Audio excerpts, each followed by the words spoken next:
अरे वा, ही तर दिसतीये कोथिंबिरीची वडी. हो, कोथिंबिरीचीच वडी आहे.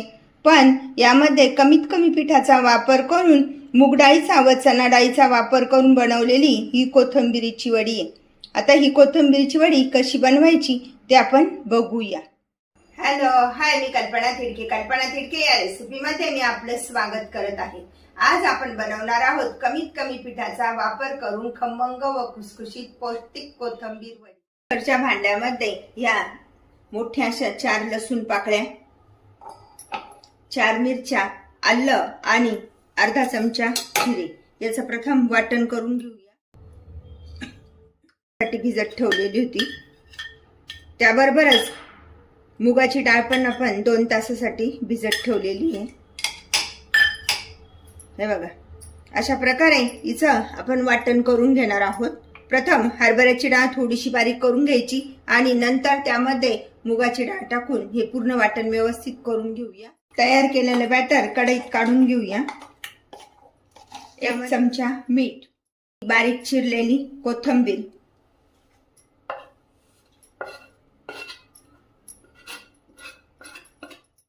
एक चमचा धने पावडर, पाव चमचा हळद, हिंग, हे सर्व व्यवस्थित एकत्र केल्यानंतर त्यामध्ये 1 चमचा तांदळाचं पीठ आणि 1.5 चमचा डाळीचं पीठ टाकून घेत आहे. कमीत कमी पिठाचा वापर करून आज आपण ही कोथिंबीरीची वडी बनवत आहोत. यामध्ये आता व्यवस्थित आपण हातानेच हे एकत्र करून घेऊया.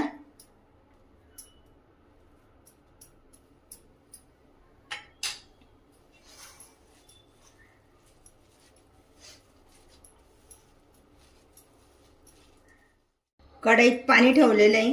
यामध्ये थोडासा ओवा टाकून घेऊया. ताटलीला तेल लावून घेऊ. थोडंसं तेल लावून घ्यायचंय. हाताने पसरून घ्यायचं व्यवस्थित. ताटलीवर तीळ पसरून घ्यायचे, असे छान दिसतात वडीला. तीळ पसरवल्यानंतर हे बॅटर त्या ताटलीमध्ये ठेवायचंय. हे बघा, जास्त घट्ट नाही केलेलं, म्हणजे शिजण्यासाठी छान असा वाव मिळतो. आज आपण व्यवस्थित थापून घ्यायचं, सारखं करायचंय. ताटलीमध्ये पसरवलं गेलंय तर त्यावरनं पण आपण असे तीळ पेरून घेऊया. यामुळे वडी दिसायला तर छान दिसेल. तीळ टाकून घेतलेले. पाण्याला छान उकळी आली तर त्यावरनं ही चाळणी ठेवूया आणि चाळणीमध्ये ही ताटली ठेवून वरून झाकण ठेवूया. अशा पद्धतीने पाण्याला छान अशी उकळी आली आहे. ताटलीवर आता आपण झाकण ठेवूया. 5 ते 6 मिनिटं अशी वाफ येण्यासाठी ठेवणार आहोत. 7 मिनिटं झाले तर बघूया शिजलंय की नाही ते. वाव, दिसायला तर खूपच छान दिसतंय ना. चाकूच्या मदतीने चेक करूया. हे बघा, चाकू एकदम क्लीन आलाय, म्हणजे आपल्या ह्या वड्या छान अशा तयार झाल्या. गॅस बंद करूया आणि थंड होण्यासाठी ठेवूया.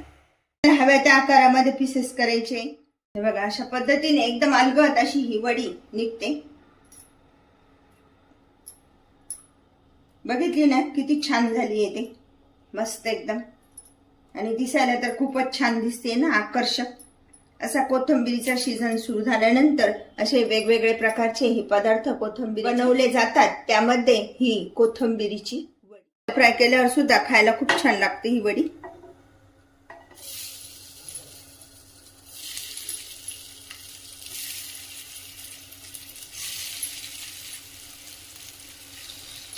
एकदम पौष्टिक आणि हेल्दी अशी ही वडी आहे.